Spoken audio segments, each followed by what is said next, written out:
I know that I know this is so hard. I need to make the breaks longer so you have more time to talk, but you'll have plenty of time on the bus. So think about who you want to sit with on the bus because we have about 20 minutes to get to where we're going for lunch. So guys, you're going to follow the case study here with just a discussion of where co-working's going, observations, people that are invested in co-working, just talk a little bit more, continue the conversation. But as I mentioned last night, I was really excited that Jamie Russo was to be able to join us. I've been following her and her podcast for, ever since we started on the craftwork journey. So it was very generous of you to come up and hopefully enjoyed yourself last night. And she's going to kick us off. Here we go. Tell me if I'm too loud or not loud enough. Does that sound okay? Okay. I'm used to speaking like in my home office in front of Zoom, and I get really, really warm. So I said I want to reserve the right to take my jacket off, but this is perfect speaking weather.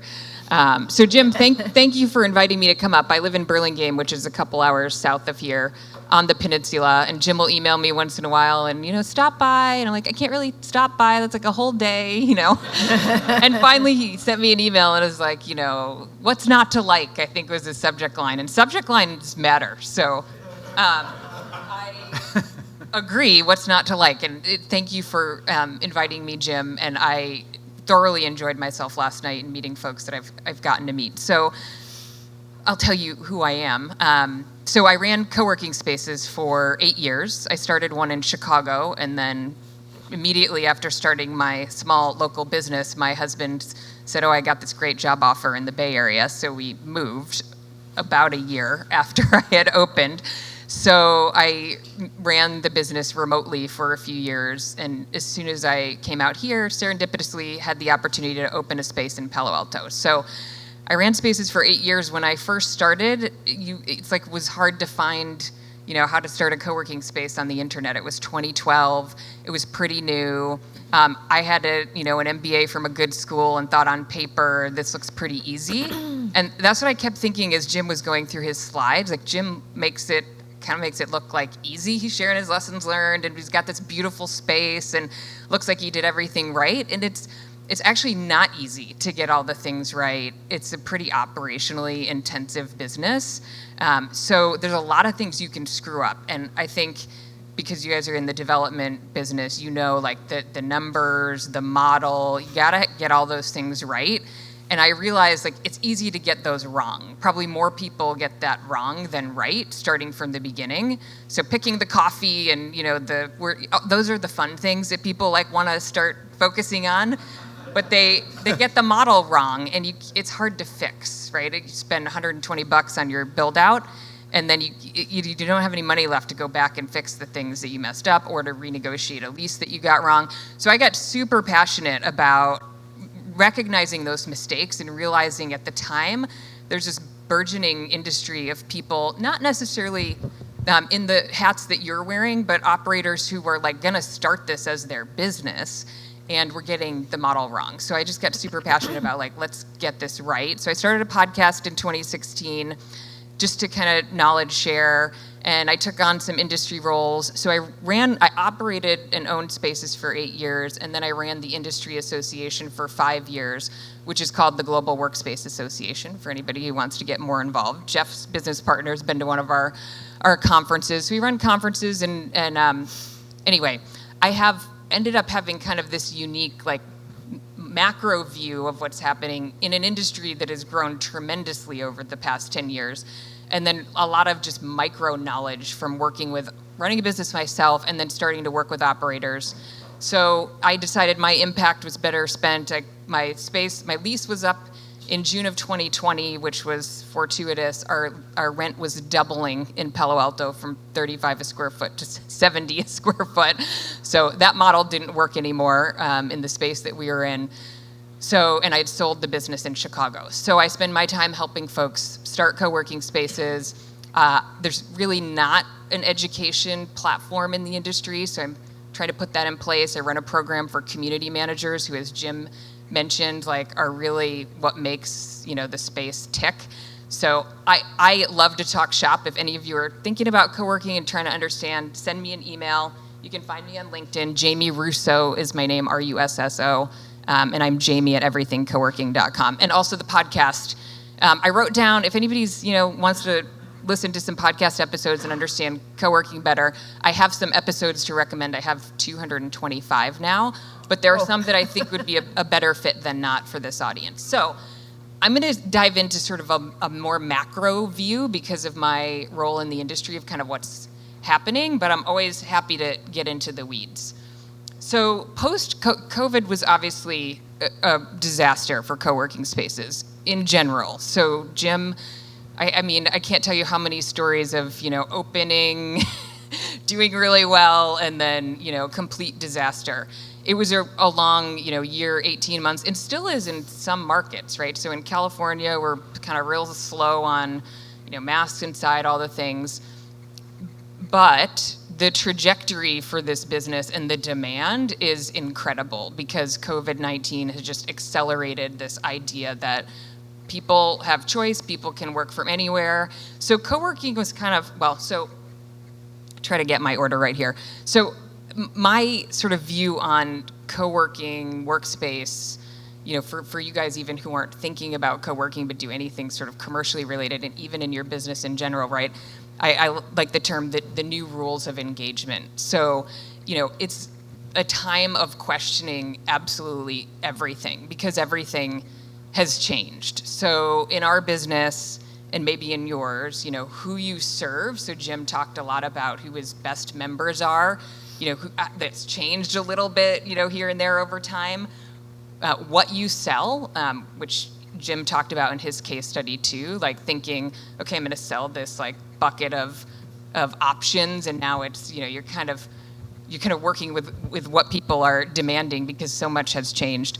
Your marketing approach and your real estate structure. So in general, in co-working, questioning who we serve, and this is a question you have to ask at a very, very specific market level. Jim gave a really detailed case study about what's working here, and that may be quite different in a bigger market, a different market.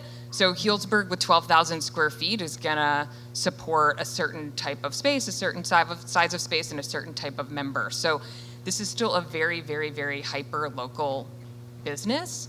And I will also mention, I should have put in my kind of the prediction of number of spaces over time. Right now, there are about 20,000 spaces globally, and about 8,000 of them are in the US, and commercial, as a percentage of commercial office, it's on average 2%. So it's a tiny, portion co-working of commercial office, but there are lots of folks, I don't have the stats in this, but Jones Lang LaSalle has predicted for a long time that 30% of office space will be flexible in some way. And flexible doesn't mean like highly serviced boutique space like what Jim has created. It could mean, Jeff's gonna talk about what he's created. It could mean spec suites. It could mean a lot of different things. And actually that's probably where more of the growth will come from. So before COVID, and again, this may not hold true in a small market like a Healdsburg, most co-working operators were sizing and designing to serve a freelancer, and now we're seeing a shift in who the end user is. We've got all these folks who are working from home, and Jeff and I were talking about this before we started. There's this huge lag in demand from this like work from home customer in terms of paying for a co-working space, because the big companies have said you don't have to come in, you can work from home. It's pretty binary.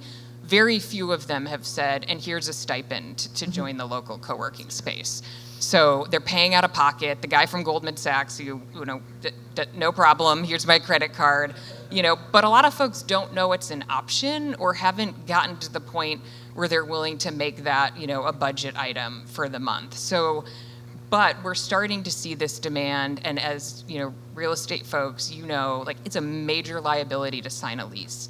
And so as folks become more aware of this option, anybody who doesn't have to put that personal guarantee, on that lease and can have more flexibility, that will start to be the case. The other challenge that's out there right now, kind of on the demand side, is that the bigger companies or even bigger small companies still have leases, right? So the leases didn't go away, it's just nobody's there.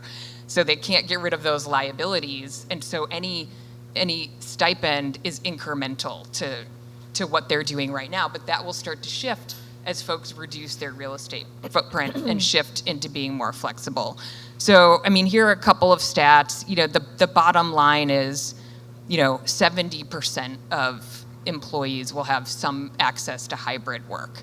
So that's a huge number compared to pre-COVID. There's a lot of case studies. American Express put one, up. Basically, they said some group of people will be fully remote, some group of people will be in the office all the time, but most people will be hybrid, and that looks like it's about 2 days, a week in the office. You're gonna have all these people at home. I hate working at home. My husband was taking a call on speakerphone the other day, and I was just like, what? So, I go to a co-working space 2 days a week when I can. I know, it's like, this is not co-working etiquette. We do not take calls on speakerphone, while I'm like trying to do this. So, Jim mentioned Goldman Sachs. We're seeing, again, this is like kind of big picture, bigger demand generators, but folks like Goldman Sachs and Netflix are starting to step up and say, we're going to do this hybrid work and we're going to give people options to go into smaller, third places. And they're working with these, I don't know, hit my 10 minutes already. Start speed talking. I'll give myself 5 more minutes and then we got to go to Jeff. So the quick takeaway here is we're just seeing a big shift in big employers. The GSA, which is the largest employer in the United States, issued a directive that said we want to look at flexible space when we can. And these guys are going to lead aggregators.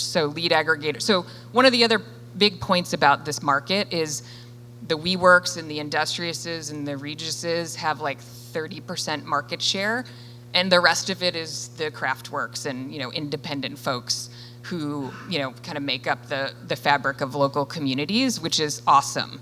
But it's hard for folks who need to put people in different places around the country to shop locally, so they go to lead aggregators to do that. So what you sell is also really shifting, and I think a lot of you are thinking about this in different areas of your own business. So it used to be we could sell more open space, more community space. Now people want offices, they want team suites for their teams. This impacts the build-out costs. Jim spent 120 a foot, 115 a foot without a lot of offices. This is the big trade-off. Jeff's doing a pretty office-dense model, which is really good for your pro forma. The trade-off is the startup costs are high, right? So one of the most popular products we see in a lot of markets is this micro office. I think Jim said his offices are like 60 square feet. So in that, a micro office could be a little bit smaller, but roughly it's a one-person office. You could keep the price tag lower, but it's expensive to build a lot of those, right? They each need HVAC. So your startup costs are higher, and you have to have access to that capital. But the pro forma for that looks really good long term. But people are struggling to sell. Jim mentioned the dedicated desk, struggling to sell desks, struggling to sell hot seats, because now everybody's on Zoom, right? At least most of the time. I'm in charge of my own schedule, so I do all my calls Tuesday, Wednesday, Thursday. I go to the co-working space Monday and Friday. An office in my town is $2,000 a month minimum for one person. So the one-person office is not in the budget for a window or for any sort of light office.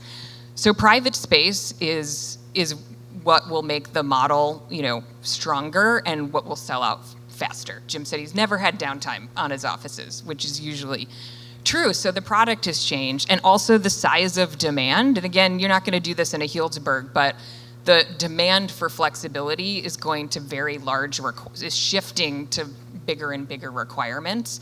So we see folks like Industrious, doing a suite for 37, Expansive a suite for 100. Expansive owns all of their own assets, so they're maybe an interesting brand for you guys to check out. They tend to do 50,000 square foot buildings, commercial. They'll do some of it flex, some of it traditional, but they do sort of spec suite, on-demand versions. So as Jim was saying, it used to be like, look, you can buy these things from us, right? This is what we sell, pick one. And it's shifted to like, not one size fits all. And this is what makes this, part of this model pretty operationally intensive, right? Jim kind of talked about the time he's spending in like the headspace that you devote to making all these decisions. You have to have a really good team member to be able to take that off of your plate. So now it's like you have all of these use cases that show up.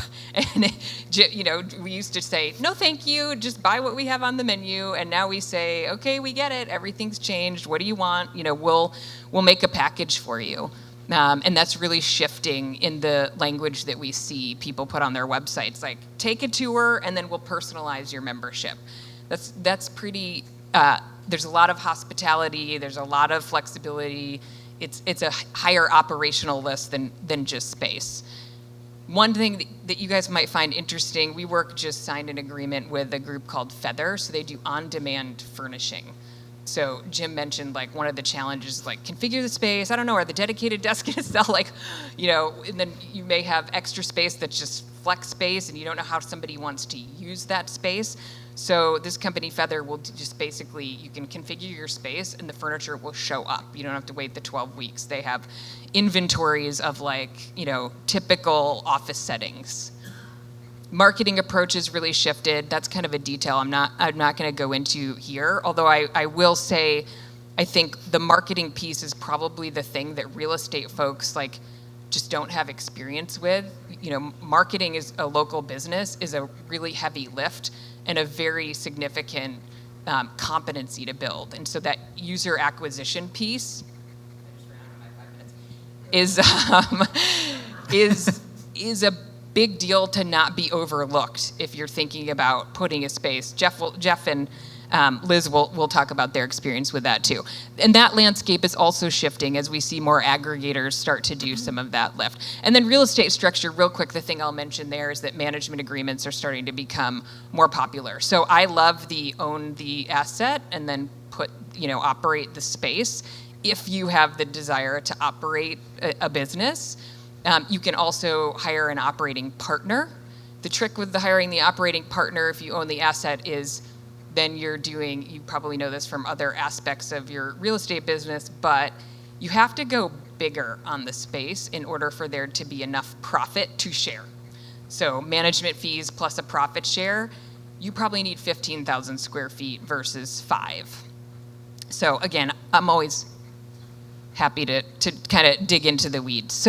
But there are a lot of creative things happening with models, with partnerships, and with the way people are approaching space. And the thing I'll say about this model is that there are lots of different objectives for doing the model. Like Jim has very clear, why and what he wants to get out of the project. That could be different from everybody. You could talk to 10 different people and they might have a different why for what it's doing for their asset or what it's, if they're paying their mortgage or what it's doing. So I'd say is if you're interested in co-working and learning about it, just filter, the why out of the folks that are giving you advice to make sure that you're getting advice from folks that understand your why and are kind of pointing you in the right direction based on your why, because there are so many different whys. So I'm going to stop for now and turn us over to Jeff. Give me that seat. Hi, how's everybody doing? How cool is it to be touring Jim Hyde's real projects, right, in his hometown? Hey, Jim. Right? Rather than just hearing about it. Wow, that's, yeah. So, thank you. As you know, the talk was supposed to be about COVID, dead or alive, so I will, there's a lot of stuff going on in this space, right? It's tough to predict. You'll see these are two very different approaches to what's happening in the world right now. And on the plane, interestingly enough, I was reading this new book by Stanley McChrystal, right? Who would have thought a general was talking about, his second chapter is about work from home. So there's just a lot of really cool stuff going on in that space. Today I wanted to talk to you about kind of 3 ways Cathartis is trying to play this. So the first is as a tenant. We're a small 7-person company, and around 2016 we found we were kind of untethered, right? Like everybody, we had laptops, we had cell phones.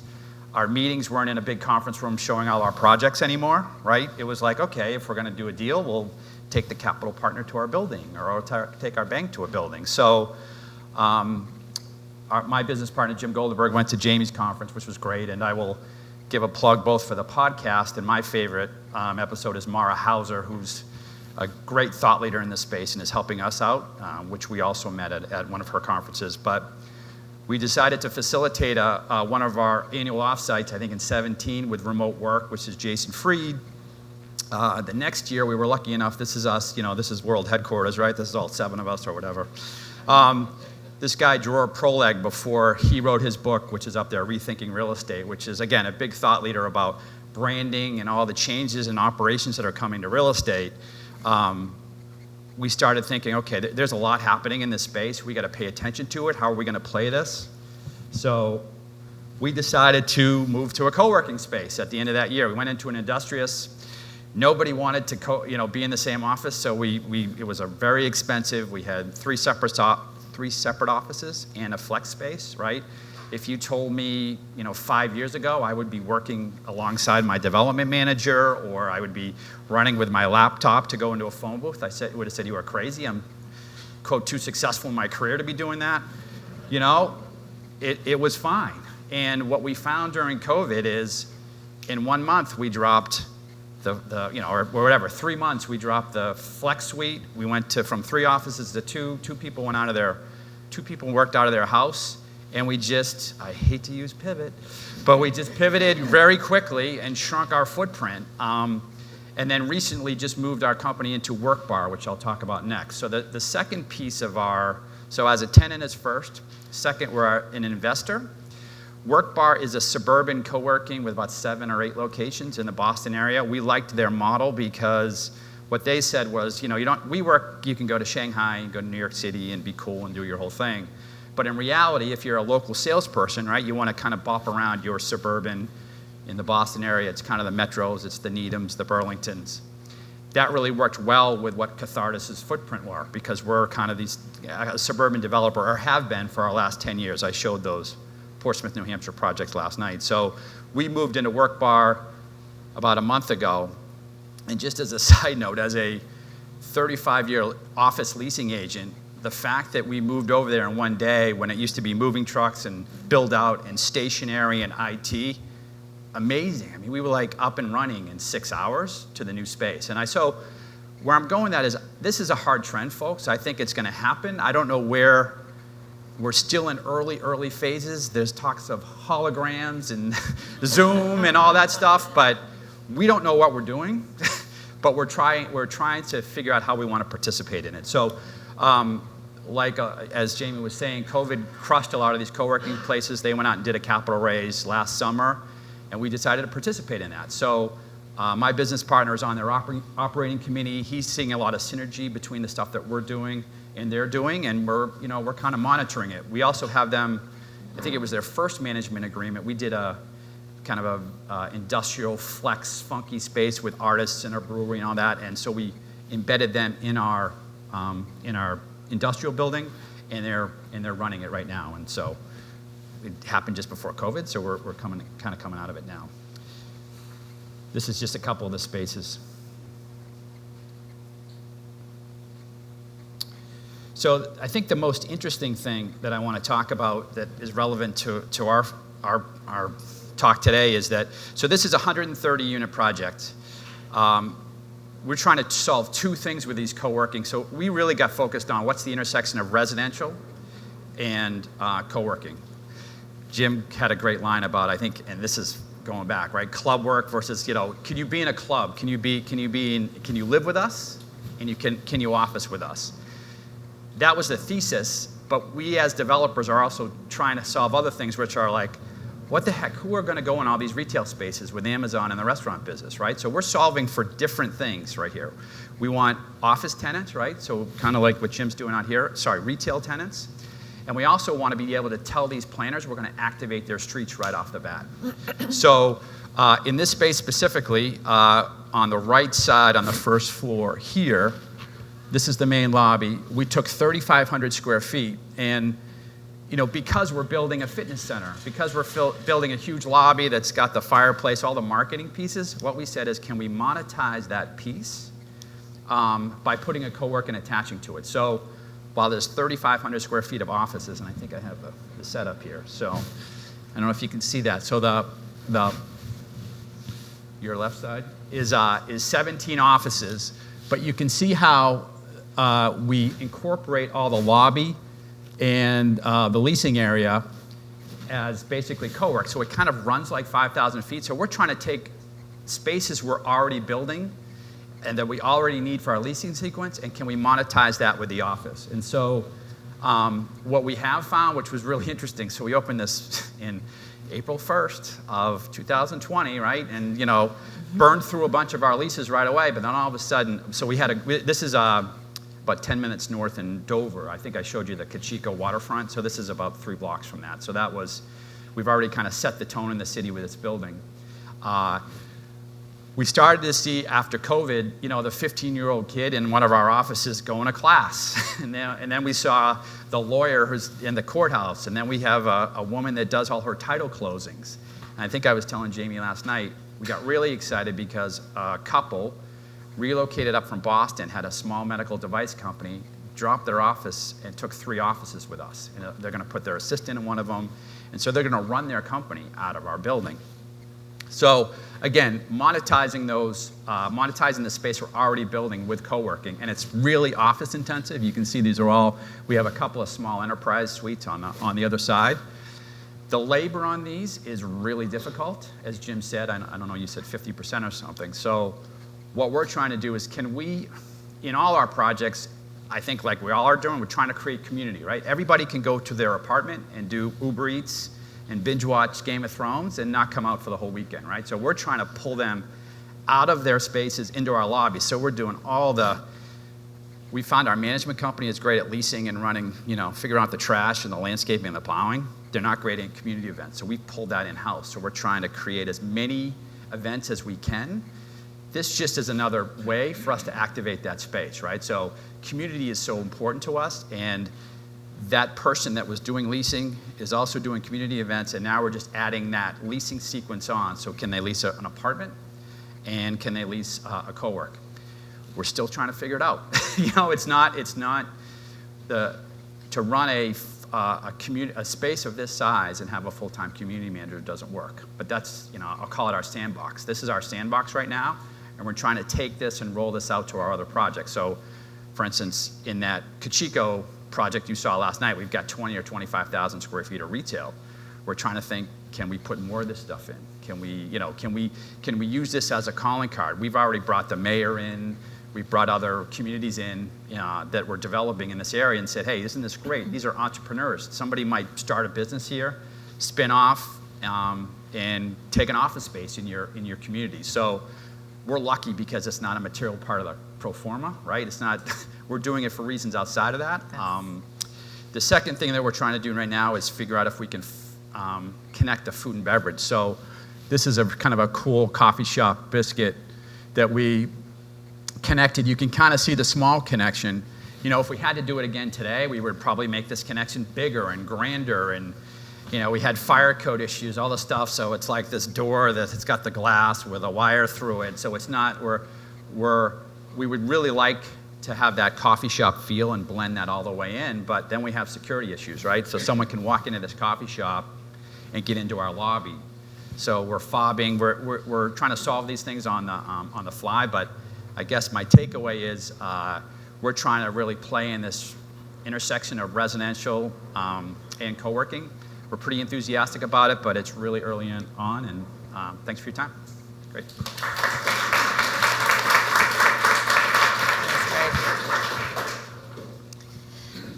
Can everybody hear me? Is the mic on? Yeah. Okay, great. I think Jeff and I'll just go forward here. Jeff, these look like your slides. There we go. This is the cloud room. I think Jeff and Jamie both alluded to this. There are a lot of reasons to operate a co-working space.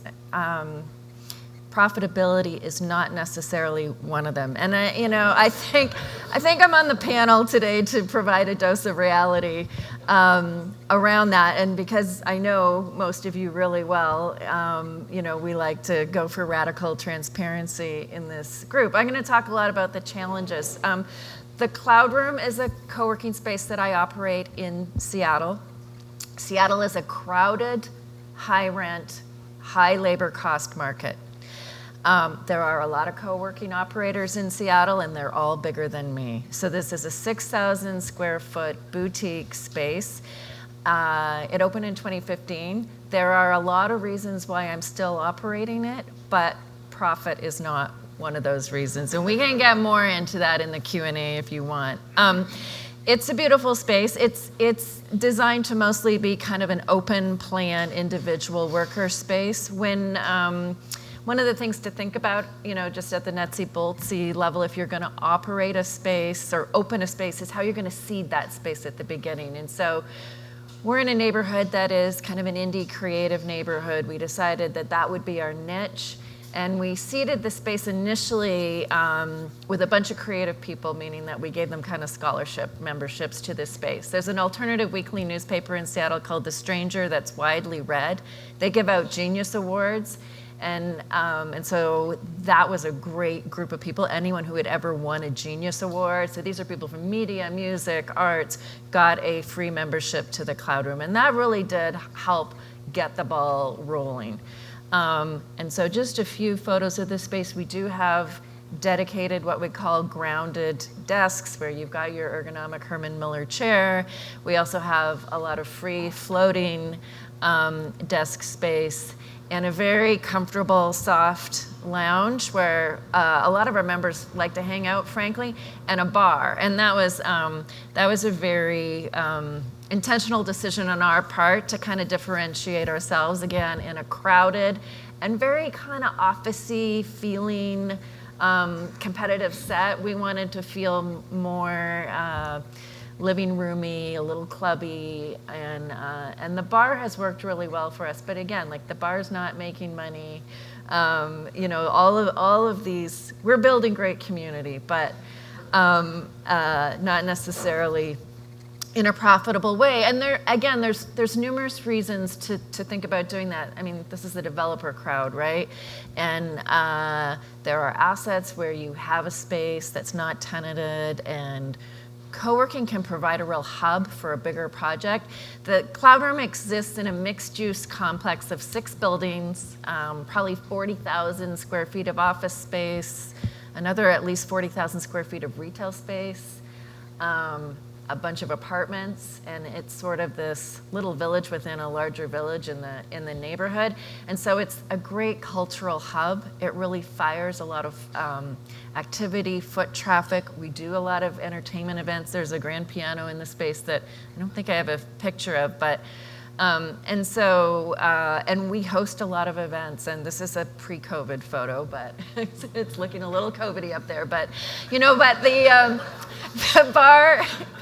the bar is open again.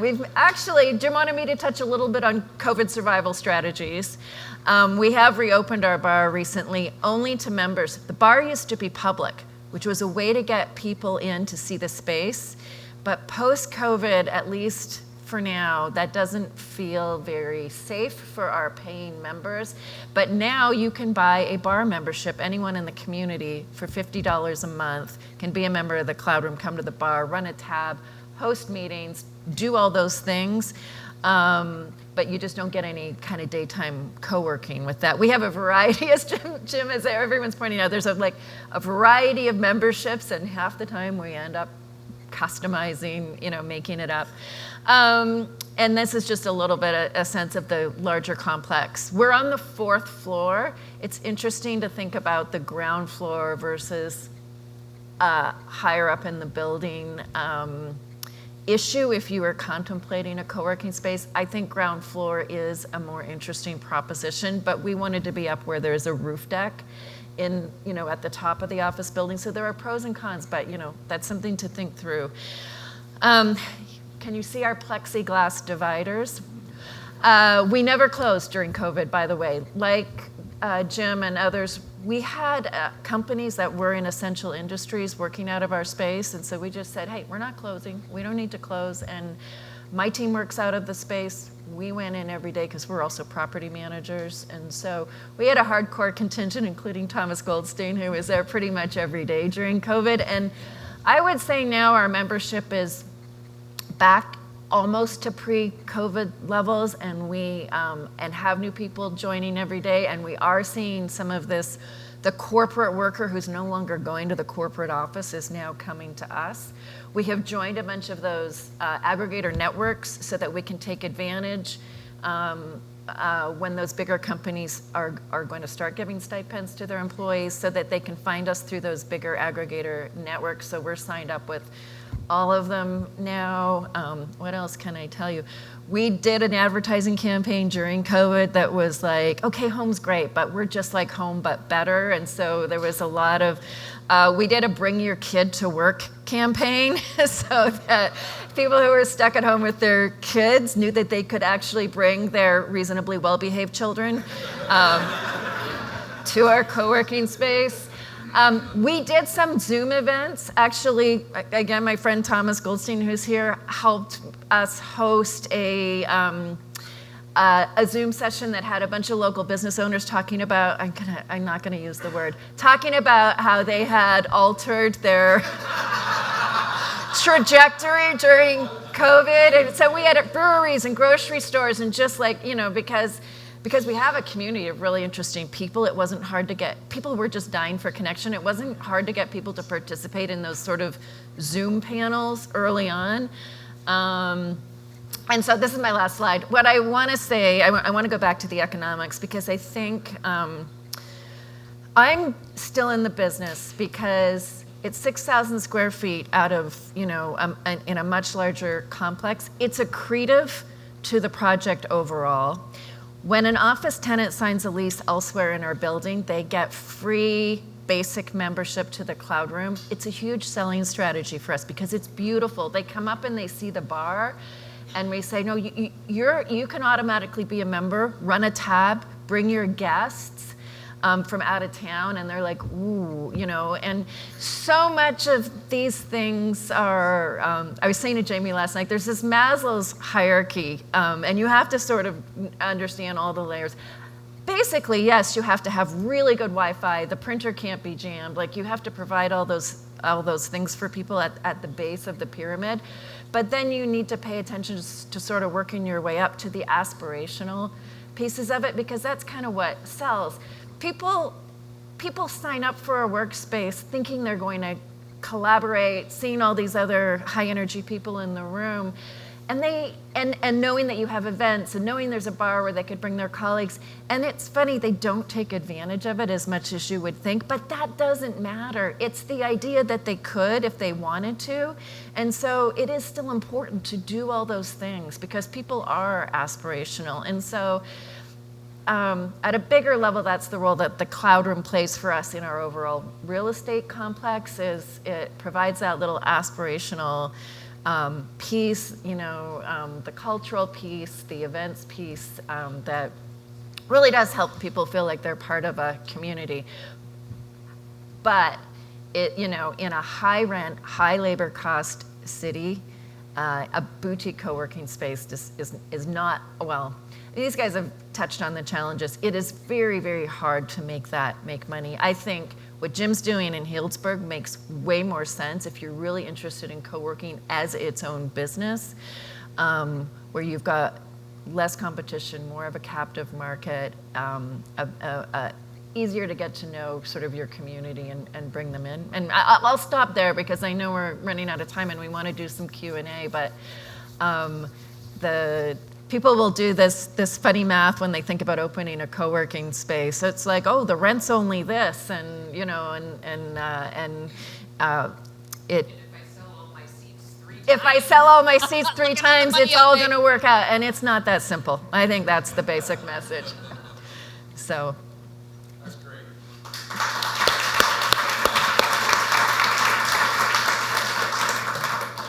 We do have a little time for some questions. A quick reminder, or sort of a little bit behind what I'd like to do is the bus is going to be out front.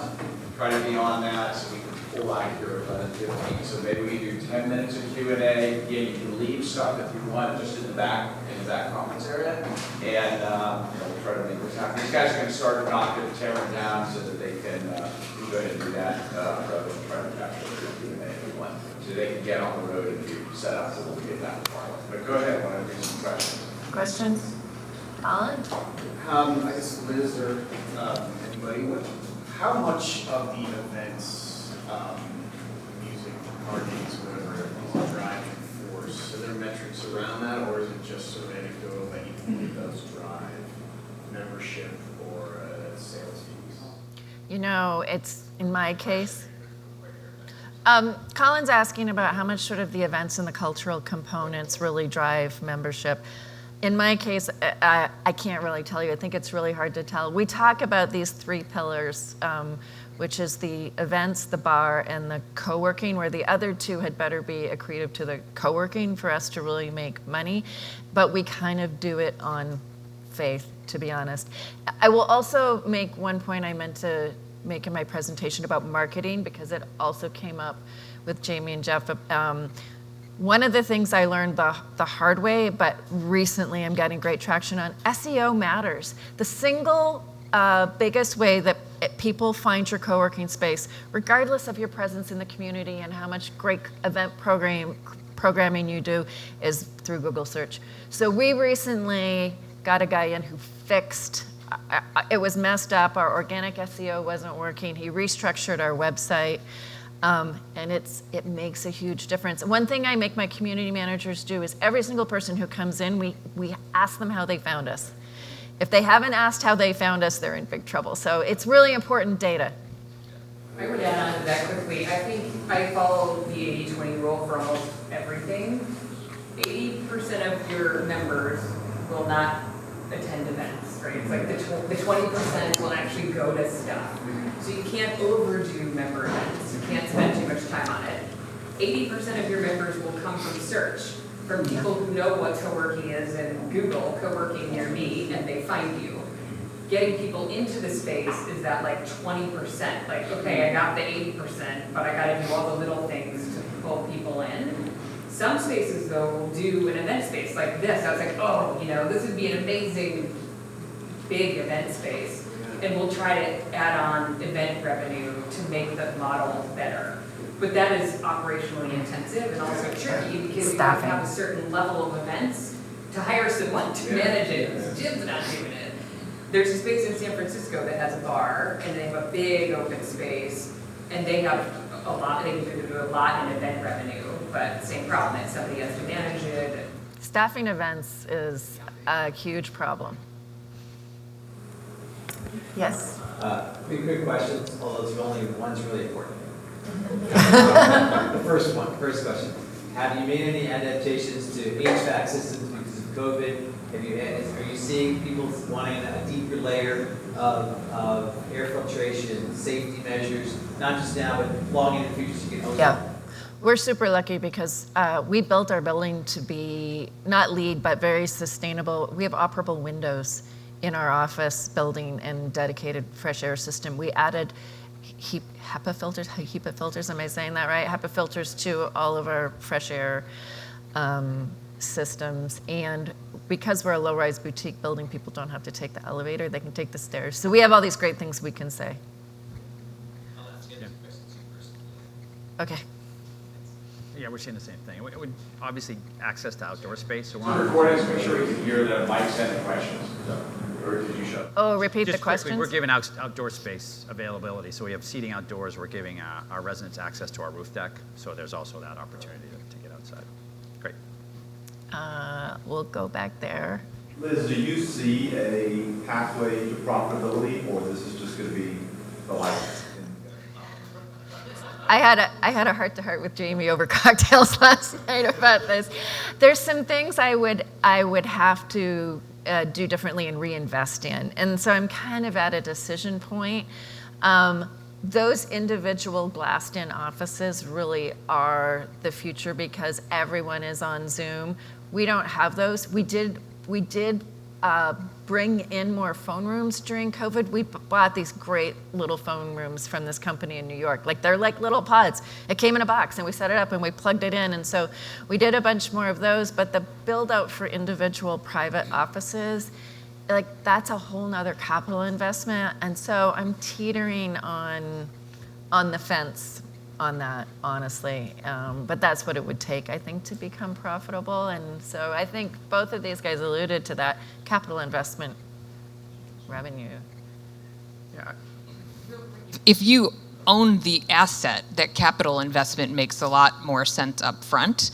So Liz, the other thing about your model is I don't know how you handled the build out, but you're on a market rate lease. I'm on a market rate lease, which is killing me. It's in interesting. downtown It's Seattle. with myself, but it's not. I have investors on the real estate side. So it's an arm's length market rate lease. The build out as it stands right now would lend itself beautifully to just an office user coming in and taking the whole thing. So, there's a plan B and a plan C. But I'm emotionally attached to running this space. I mean, that's the problem. I don't have the heart to shut it down. Our rent structure, just briefly, I forgot to show you the pictures of the actual facility, but big picture, we're hoping next year we're going to stabilize at kind of $40 a square foot. The market is probably 25 triple net. We think it's $15 to run this, roughly. So we're kind of happy that we think without turnover, right, and without broker fees, long term it's going to be good. Mm-hmm. But the build out's crazy expensive, right? It's like kind of like doing, for us in the business, it's like doing a restaurant deal, right? Where you got to put $120 into it. So we have different reasons for doing it, but those are rough economics. We're not going to get killed, we think. If we can be kind of market on a triple net basis after, then we feel like it's probably worth putting more of it in. So. Premium on your residential, that'll indirectly recapture some of that investment. Do you see that? So right off the bat, we just gave a discount to everybody that's in the building. Was that, if it was $1,000, it was $700 a month for those private offices. What we think long term is, one, we have the ability to ramp up if people will do private desks and hot desk and go into our lobby. That's all accretive to the deal. And eventually we can cut that gap up for people that are outside the building and in the building, and raise. I mean, it's variable. It's very hospitality, right? If someone leaves in a month, you can raise the rent. So we'll see long term. This approach, and partly I want to say by design, partly by luck. I found a great little tenant, 1,200 square feet, go month to month, pay me what you can, 6 people. The concept of growing your own and establishing that relationship and ownership model really came into play when they ultimately grew out to a 65-person company and took 12,000 square feet. We had to go through a lot of the pain and damage that all of you have experienced.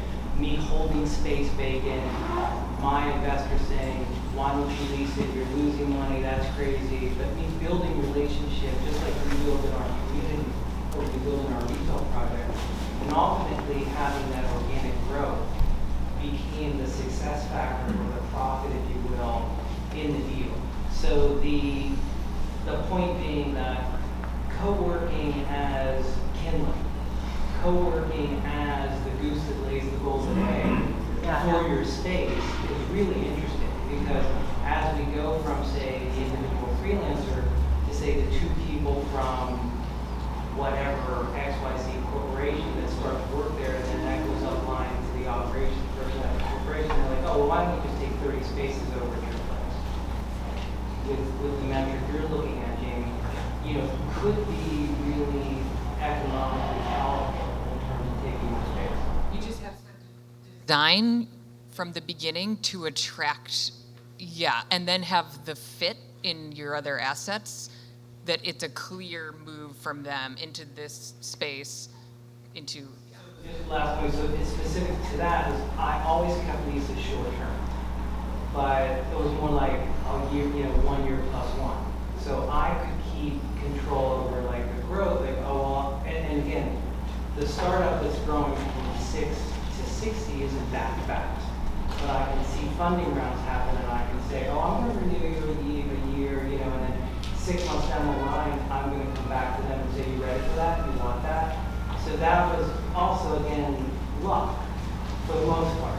But there was an approach to that I never, again, the investor was telling me, get the 5-year lease, get the 7-year lease, what are you doing? But no, that's not how that model works. I think that that's another way it can be accretive in a larger project. So 1, it can help you lease other space. 2, you can seed other spaces. They start in your co-working space and you graduate them to other spaces. So there's good direct profit reasons to do it, I think, is one of the nets of this conversation, right? But The buzzword right now is full stack, right? So it's full stack. So you have a little bit of co-work in your building. And there you have go. Like so. But yeah, I love that kindling line. That was a great one. Yeah. It's true. Sorry, just.